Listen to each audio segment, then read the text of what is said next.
श्रोताओं का स्वागत है। आज हम बिजली की दुनिया के एक अहम ऐसे पहलू पर बात करने वाले हैं जो अक्सर शायद नजरअंदाज हो जाता है लेकिन असर बहुत गहरा डालता है। हाँ बिल्कुल। हम बात कर रहे हैं लो पावर फैक्टर के नुकसानों की। ये टॉपिक न सिर्फ टेक्निकल लिहाज से जरूरी है बल्कि जो लोग एग्जाम्स की तैयारी कर रहे हैं उनके लिए भी काफी महत्वपूर्ण है। सही कहा। पिछली बार हमने ये समझा था कि पावर फैक्टर कम होता क्यों है, और आज हम इलेक्ट्रोवायरल चैनल की जानकारी के आधार पर ये समझने की कोशिश करेंगे कि ये कम पावर फैक्टर हमारे बिजली के सिस्टम पर और हाँ हमारी जेब पर क्या असर डालता है। तो चलिए शुरू करते हैं। सबसे पहले जब हम कहते हैं कि पावर फैक्टर कम है, इसका सबसे पहला और कह सकते हैं सबसे बड़ा असर क्या होता है? देखिए, सबसे बुनियादी जो दिक्कत है ना वो है सिस्टम में करंट का बढ़ जाना, हाई करंट फ्लो जिसे कहते हैं। करंट बढ़ जाना। हाँ, पावर फैक्टर असल में ये बताता है कि बिजली कितनी असरदार तरीके से इस्तेमाल हो रही है। तो जब ये कम होता है मतलब आप उतना ही असली काम, जिसे हम किलोवाट केडब्ल्यू में नापते हैं, करने के लिए सिस्टम से ज्यादा दिखावटी पावर खींच रहे हैं। अच्छा, दिखावटी पावर मतलब किलोवोल्ट एम्पियर यानी केवीए। इसमें असली पावर केडब्ल्यू के साथ साथ वो रिएक्टिव पावर भी होती है जो असली काम तो नहीं करती पर सिस्टम में करंट बढ़ा देती है। अच्छा, तो इसे थोड़ा और खोलिए। मान लीजिए मुझे एक मशीन चलानी है, 10 यूनिट असली पावर चाहिए। अगर पावर फैक्टर खराब है तो हो सकता है आपको सिस्टम से 12 या शायद 15 यूनिट जैसी पावर खींचनी पड़े, मतलब केवीए ज्यादा लेना पड़े, और इसी वजह से तारों में करंट ज्यादा बहेगा। काम उतना ही पर करंट ज्यादा, ये सुनने में थोड़ा अजीब लगता है ना? हाँ लगता है, पर यही इसकी जड़ है। इलेक्ट्रिकल इंजीनियरिंग में एक सीधा सा सिद्धांत है, current I, power P, voltage V और पावर फैक्टर PF के बीच एक रिश्ता है। हाँ। अगर मोटे तौर पे कहें तो समान पावर और वोल्टेज पर अगर पावर फैक्टर का मान नीचे जाएगा तो करंट का मान ऊपर जाएगा। ये गणित है। आप उतनी ही यूजफुल एनर्जी ले रहे हैं, किलोवाट उतना ही है, पर उसे लाने के लिए एम्पियर्स ज्यादा खींचने पड़ रहे हैं। ठीक है, ये बात अब साफ हुई कि करंट ज्यादा बहेगा, लेकिन इससे क्या मतलब? तार में थोड़ा ज्यादा करंट बह गया तो क्या हो गया? सिस्टम पर इसका क्या असर पड़ता है? यहीं से देखिए असली परेशानियां शुरू होती हैं। इस बढ़े हुए करंट के कई सीधे और गंभीर परिणाम होते हैं। सबसे पहला और सीधा असर है एनर्जी लॉस का बढ़ना। एनर्जी लॉस मतलब ऊर्जा की बर्बादी। हाँ बिल्कुल, खासकर केबल्स और ट्रांसफॉर्मर्स में। देखिए, जब भी किसी तार से करंट बहता है, तार का अपना एक रेजिस्टेंस होता है, प्रतिरोध। हाँ। उस प्रतिरोध की वजह से कुछ बिजली गर्मी में बदल जाती है। इसे हम कहते हैं I2R लॉस, यानी I2R लॉस। I2R लॉस, हाँ सुना है। अब सोचने वाली बात यह है कि ये जो लॉस है ये करंट के स्क्वायर यानी वर्ग के अनुपात में बढ़ता है। स्क्वायर? हाँ, मतलब अगर करंट डबल हुआ तो लॉस 4 गुना बढ़ जाएगा। 4 गुना?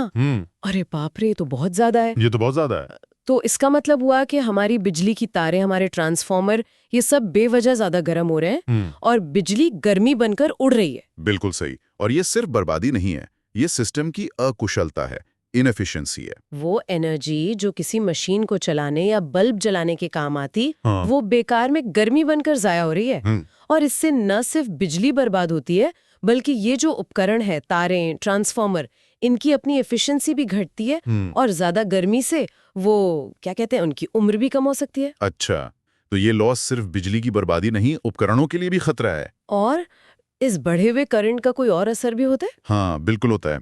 एक और बहुत महत्वपूर्ण असर है वोल्टेज ड्रॉप का बढ़ जाना, इंक्रीज्ड वोल्टेज ड्रॉप। मतलब वोल्टेज कम हो जाना? हाँ, देखिए, जब करंट लंबी तारों से गुजरता है तो तार के प्रतिरोध और रिएक्टेंस की वजह से वोल्टेज धीरे धीरे कम होता जाता है। इसे वोल्टेज ड्रॉप कहते हैं। ठीक है। अब क्योंकि लो पावर फैक्टर की वजह से करंट पहले ही ज्यादा बह रहा है तो ये वोल्टेज ड्रॉप भी ज्यादा होगा। ओह, तो इसका मतलब ये हुआ कि बिजली जहां इस्तेमाल होनी है, जैसे फैक्ट्री में या घर में, वहां तक पहुंचते पहुंचते वोल्टेज जितना होना चाहिए उससे कम मिलेगा। एग्जैक्टली। और इसका नतीजा क्या होता है? आपके उपकरण, खासकर मोटरें, वो सही वोल्टेज पर काम नहीं कर पाती। अच्छा। उससे क्या दिक्कत होती है? कम वोल्टेज पर मोटरें ज्यादा करंट खींचने लगती हैं अपना काम पूरा करने के लिए। इससे वो और ज्यादा गर्म हो सकती हैं, उनकी स्पीड कम हो सकती है, या कभी-कभी तो वो ठीक से स्टार्ट ही नहीं होती। लाइटें डिम हो सकती हैं, इलेक्ट्रॉनिक सामान खराब हो सकता है। अरे, सोचिए, किसी फैक्ट्री में अगर मशीनों को सही वोल्टेज न मिले तो प्रोडक्शन का कितना नुकसान हो सकता है। बाप रे, ये तो एक प्रॉब्लम दूसरी प्रॉब्लम को खींच रही है। ज्यादा करंट, उससे ज्यादा लॉस, और उसी ज्यादा करंट से वोल्टेज ड्रॉप, और उससे उपकरण परेशान। ये तो एक पूरा विशियस साइकिल जैसा लग रहा है। बिल्कुल, ये एक दुष्चक्र ही है। और ये यहीं खत्म नहीं होता। इसका अगला पड़ाव है बिजली बनाने और सप्लाई करने वाले उपकरणों पर ओवरलोडिंग। ओवरलोडिंग मतलब जनरेटर, ट्रांसफार्मर वगैरह पे? हाँ, हमारे पावर सिस्टम में बड़े बड़े जनरेटर होते हैं, बिजली बनाते हैं। बड़े ट्रांसफार्मर होते हैं, वोल्टेज को कम ज्यादा करते हैं। स्विच गियर होते हैं जो कंट्रोल और प्रोटेक्ट करते हैं। इन सब की ना एक कैपेसिटी होती है। हाँ, होती है। और वो कैपेसिटी आमतौर पर केवीए यानी किलो वोल्ट एम्पियर में मापी जाती है, सिर्फ किलो डब्ल्यू में नहीं। केवीए और केडब्ल्यू, इसमें क्या फर्क बताया था आपने? केडब्ल्यू असली पावर है और केवीए है टोटल पावर जो सिस्टम दे रहा है, जिसमें असली पावर केडब्ल्यू और वो रिएक्टिव पावर जो करंट बढ़ाती है, दोनों शामिल हैं। पावर फैक्टर इन्हीं दोनों का अनुपात है, केडब्ल्यू और केवीए। अच्छा, समझ गई।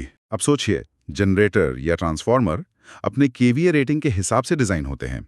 अगर पावर फैक्टर कम है तो उतनी ही किलोवाट पावर देने के लिए उन्हें ज्यादा केवीए सप्लाई करना पड़ता है, मतलब ज्यादा करंट हैंडल करना पड़ता है। ओ, तो मतलब वो उपकरण असली काम किलोवाट भले ही उतना ही कर रहे हो, पर उन्हें बोझ केवीए ज्यादा उठाना पड़ रहा है, सिर्फ पावर फैक्टर कम होने की वजह से। बिल्कुल, वो अपनी कैपेसिटी का एक बड़ा हिस्सा सिर्फ उस फालतू करंट को संभालने में लगा रहे हैं जिसका कोई प्रोडक्टिव यूज नहीं है। इससे वो ओवरलोड हो जाते हैं, भले ही वो अपनी रेटेड किलोवाट पावर से कम पर चल रहे हों। और लंबे समय तक ऐसा चले तो ये महंगे उपकरण ज्यादा गर्म होंगे, उनकी लाइफ कम होगी और उनके फेल होने का रिस्क भी बढ़ जाएगा। ये तो वैसा ही हुआ जैसे किसी गाड़ी पर वजन उसके लिमिट में हो, पर सामान इतना फैला हो कि गाड़ी चले ही नहीं ढंग से। हाँ, कुछ वैसा ही समझ लीजिए। सिस्टम के जो मुख्य अंग हैं, जनरेटर, ट्रांसफार्मर, उन पर बेवजह का स्ट्रेस पड़ रहा है। समझ गई। ये तो हुई टेक्निकल नुकसान। अब आते हैं उस चीज पर जो शायद सीधे सीधे कंज्यूमर को, खासकर बड़े कंज्यूमर्स को चुभती होगी, पैसा। स्रोत में जुर्माने की बात थी। ये क्या है? हाँ, ये लो पावर फैक्टर का एक बहुत डायरेक्ट और कह सकते हैं दर्द देने वाला नतीजा है। बिजली के बिल पर penalty, electricity bill penalty. Penalty? हाँ, जो बिजली सप्लाई कंपनियां हैं, खासकर इंडस्ट्रियल और बड़े कमर्शियल ग्राहकों के लिए, वो उनके पावर फैक्टर पर नजर रखती हैं।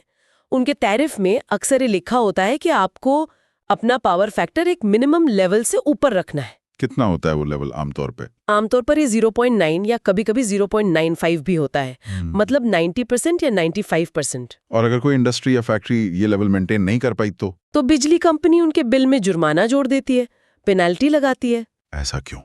मतलब कंपनी को क्या फर्क पड़ रहा है? फर्क पड़ता है। जैसा हमने अभी डिस्कस किया, ग्राहक का कम पावर फैक्टर बिजली कंपनी के अपने सिस्टम, उनके ट्रांसमिशन लाइंस, उनके ट्रांसफार्मर पर बोझ डालता है। उनके उपकरणों को ज्यादा करंट झेलना पड़ता है, उनके सिस्टम में लॉस बढ़ जाते हैं, उनकी कैपेसिटी ब्लॉक होती है। अच्छा, तो इस एक्स्ट्रा बोझ और लागत की भरपाई के लिए वो ग्राहक पर पेनल्टी लगाते हैं, तो ये ग्राहक के लिए सीधा सीधा फाइनेंशियल लॉस है।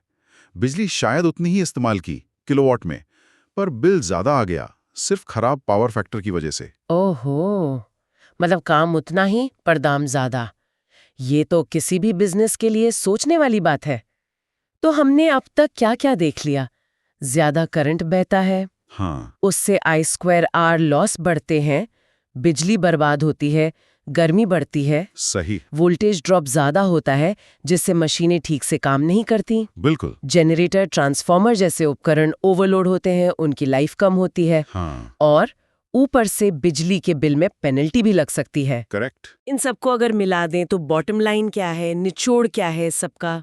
इन सब का निचोड़ एक लाइन में ये है, पूरे सिस्टम की एफिशिएंसी और इफेक्टिवनेस यानी कार्यक्षमता और प्रभावशीलता, उसमें भारी कमी आ जाती है। भारी कमी? हाँ, जब एनर्जी बेवजह गर्मी बन के उड़ रही है, जब वोल्टेज गिरने से उपकरण ढंग से काम नहीं कर पा रहे, जब महंगे जनरेटर ट्रांसफार्मर अपनी पूरी क्षमता से काम नहीं कर पा रहे पर बोझ ज्यादा उठा रहे हैं, और जब ग्राहक को उसी काम के लिए ज्यादा पैसा देना पड़ रहा है, तो इसका सीधा मतलब है कि हमारा पूरा पावर सिस्टम बिजली बनाने से लेके इस्तेमाल करने तक बहुत ही इनएफिशिएंट तरीके से चल रहा है।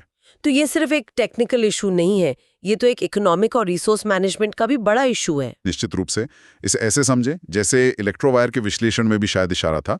मान लीजिए आपके पास एक स्कूटर है, सर्विसिंग ठीक से नहीं हुई, इंजन ट्यून नहीं है, वो चलेगा जरूर, आपको ले भी जाएगा जहां जाना है, लेकिन रास्ते में वो पेट्रोल ज्यादा पिएगा, है ना?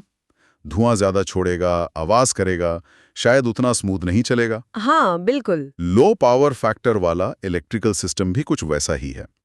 काम तो कर रहा है, पर जरूरत से ज्यादा करंट पी रहा है, ज्यादा पेट्रोल। सिस्टम में ज्यादा लॉस पैदा कर रहा है, ज्यादा धुआं, गर्मी और उपकरणों पर फालतू का बोझ डाल रहा है, इंजन पर जोर।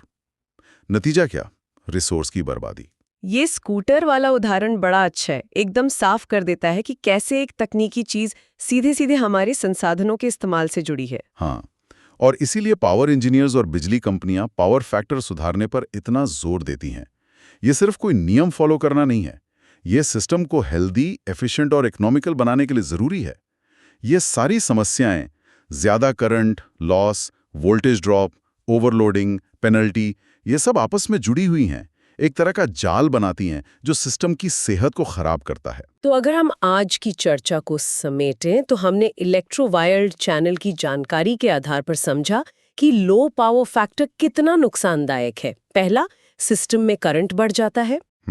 दूसरा, इससे I²R लॉस बढ़ते हैं, ऊर्जा गर्मी बनकर बर्बाद होती है। सही। तीसरा, वोल्टेज ड्रॉप पड़ता है जिससे उपकरणों का प्रदर्शन बिगड़ता है। हाँ। चौथा, जनरेटर, ट्रांसफार्मर जैसे महंगे उपकरण ओवरलोड होते हैं, उनकी उम्र कम हो सकती है। बिल्कुल। पांचवा, बड़े उपभोक्ताओं को बिल में पेनल्टी देनी पड़ सकती है। हाँ, आर्थिक नुकसान। और छठा और शायद सबसे महत्वपूर्ण, इन सब के कारण पूरे बिजली सिस्टम की ओवरऑल एफिशिएंसी घट जाती है। बिल्कुल सही कहा। इन सभी प्रभावों को समझना, देखिए, सिर्फ थ्योरी या परीक्षा के लिए जरूरी नहीं है, ये असल दुनिया में एनर्जी मैनेजमेंट के लिए बहुत जरूरी है। हाँ, चाहे कोई फैक्ट्री मैनेजर हो या बिल्डिंग का एडमिनिस्ट्रेटर या फिर पावर सिस्टम इंजीनियर ही क्यों ना हो, सबके लिए ये जानना महत्वपूर्ण है कि पावर फैक्टर को हल्के में लेने के क्या नतीजे हो सकते हैं। और अगर हम इसे आज के बड़े मुद्दों से जोड़ें, एनर्जी कंजर्वेशन, सस्टेनेबिलिटी, तो पावर फैक्टर सुधारना सिर्फ पैसे बचाना नहीं है, ये एक तरह से पर्यावरण के प्रति हमारी जिम्मेदारी भी है। हर यूनिट बिजली जो हम बर्बादी से बचाते हैं, वो हमारे रिसोर्सेज और हमारे पर्यावरण पर बोझ कम करती है। आपने बिल्कुल सही पॉइंट उठाया, और ये चर्चा हमें एक बहुत जरूरी सवाल पर लाकर खड़ा करती है कि अगर लो पावर फैक्टर इतना नुकसानदायक है तो भाई इसे ठीक कैसे करें, इसे सुधारने के तरीके क्या हैं? हाँ, ये अपने आप में एक बड़ा टॉपिक है। बिल्कुल, इस पे शायद हम आगे कभी बात कर सकते हैं, लेकिन आज के लिए श्रोताओं के लिए एक सवाल छोड़ जाते हैं। सोचिए, अगर हम सिर्फ टेक्नोलॉजी की बात ना करें बल्कि एक बड़े नजरिए से देखें, अगर हमारे देश में और दुनिया भर में, इंडस्ट्रीज में, बिल्डिंग्स में, हर जगह पावर फैक्टर सुधारने के लिए गंभीरता से कोशिश की जाए, तो हम सब मिलके कितनी ऊर्जा बचा सकते हैं? बहुत ज्यादा। और उस बची हुई ऊर्जा की कीमत क्या होगी, आर्थिक भी और पर्यावरणीय भी? ये सिर्फ इंजीनियरों का काम नहीं लगता, ये हम सबकी सोच का विषय है। अगर वीडियो अच्छा लगा हो तो लाइक, शेयर और इलेक्ट्रो वायरल चैनल को सब्सक्राइब करना मत भूलें।